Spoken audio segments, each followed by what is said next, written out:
This is the Qiaodan Feiying Plaid 3. It looks super fast, so I took it to a half marathon to see if it runs as fast as it looks.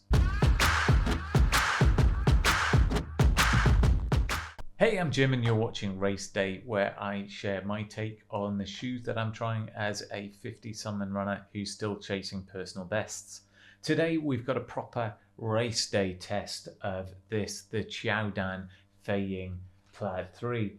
I took this to a half marathon yesterday and really put it to the test. This is a shoe that was sitting waiting for me when I got back from the Boston Marathon 2 weeks ago. I've been dying to try it out, but my legs have understandably been a bit wrecked from doing a marathon. But on Saturday night, I spotted that there was a local half marathon going on, just a small race, 1,000 people, but it seemed like a good chance to try out this shoe. My legs were starting to feel better, so I thought I'd rock up, try out this shoe, and I was going to run on Sunday anyway. I might as well do a race, might as well try out this shoe that I've been desperate to try. I think the first thing to say about this is that I really like the way that it looks, and aesthetics are always going to be a personal choice. If you don't like the look of this shoe, if you don't like the colorway, then click away. This probably isn't the shoe for you. I think that the look of it, the fact that this looks really fast, that I felt turning up on the start line like I looked fast because of this shoe, was one of the things going for it. It looks great to me. With having just done Boston, the truth is that I'd not actually worn this shoe apart from trying it out in my office for a few steps before the race, which is something I would never recommend anyone does. Now, the reason I felt confident doing that was that it's super comfortable. You've got this padding in the heel here. The tongue is nice and padded. There was plenty of room in the toe box. So I just felt that this was a shoe that felt incredibly comfortable on foot. And I was prepared to take the risk, really, that I wasn't going to end up with my feet ruined because of this shoe. I guess it wasn't an important race for me. It was something that I booked up, 8 p.m. the night before. So if I had to drop out because the shoe was rubbing, then I was quite prepared to do that. The other reason that I went for this shoe, other than being excited to try it, was the grip on it. So it was pouring down with rain on the Saturday night. Looking at the forecast for the race on Sunday, it was going to be really wet road, and it's a hilly course. So I felt that I needed a shoe that had plenty of grip. Now, I used the Adidas Pro Evo 2 for a half marathon earlier in the year, and you can see how slippy that is. I had loads of problems with traction in this race, and nearly went over in front of a big group of a big pack of lads. So I was nervous about which shoe to wear on a wet course, but the grip on this is really solid. I'd also checked out a few videos to see what people were saying about the grip and got some confidence from that this was going to treat me okay on those downhills, treat me okay on really sodden roads. And I have to say, it performed absolutely brilliantly. One thing to mention while we are looking at the outsole is there's quite a bit of exposed foam here, which in the minimal kind of test that I've done in this was no problem at all. But that could be a problem longer term for how long this shoe is going to last. But as I say, for my race, no problem at all. This foam here is called their Kung Fu foam, and I believe there's 3 layers of foam here, and then you can see the carbon plate in this window here, which compresses as you run. So the Kung Fu foam, just brilliant. Love the name. So my race started at Gateshead Stadium, a old international stadium, which has probably seen better days. On the track, there was a 10K, a half marathon, and a marathon all going on at the same time.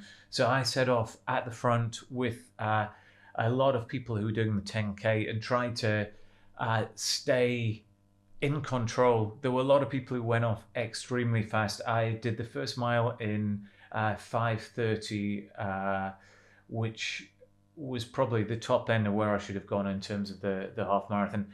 Racing downhill in this shoe on wet roads, this performed brilliantly. I had no problems at all, no slipping. I felt very confident that with my grip underfoot.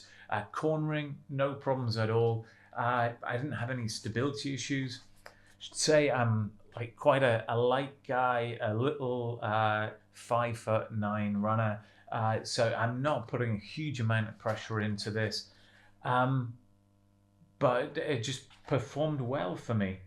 Oh, I think what I would say about it is that, again, in the one race that I've used it in, it kind of just disappeared. I think there's some shoes that really make their presence felt. You really feel them in your stride for good and for bad. While this was a shoe that I'm sure is working hard for me, but I just kind of forgot about it, disappeared into the background. So worked great on the downhills. Then I could just lock into a pace and it ticked along no problem at all. It was an undulating course, and that really caused me no issues. Then there were some uphills that I really had to grind through. But again, on the uphills, this just performed brilliantly. I felt like I was completely in control. I managed to pretty much hold onto the pace that I wanted to do. End of the race, I came 8th in 1 hour, 17 minutes and 24 seconds, which was a decent result for me on a hilly course. I'm always on this channel looking for shoes that have that secret sauce. You know, I'm in my 50s now. If I can get a shoe that is going to give me that extra minute, I'm going to take it. I'm not sure that that is this shoe, but it's also a shoe that just didn't get in my way at all. It just disappeared into the background, apart from the bright colorway, and just did its job really brilliantly. So it's a shoe that I'm going to try in other races, a shoe that I'm really keen to try in a 10K, in a 5K, and see how it does in them. Will it be my top half marathon racing shoe? Probably not. That probably, despite the traction problems, still remains this. I mean, I can feel the weight difference there. You know, the weight difference, maybe 40, 50 grams weight difference. But it is definitely a shoe that I'm glad I have in my shoe rotation. It's also a shoe that I can imagine myself doing lots of sessions in. So perhaps it's not my primary race shoe, but it will be a good shoe to do those fast sessions and know that it's capable of hitting those top speeds that I need it to do. So that is a brief look at the Qiaodan Feiying Plaid 3 after one race. It was successful for me, and I really think if you're looking at this shoe as something that you're considering buying, really nice shoe. I think you have to really like the colorway. As I say, something that I was really attracted to it because of this.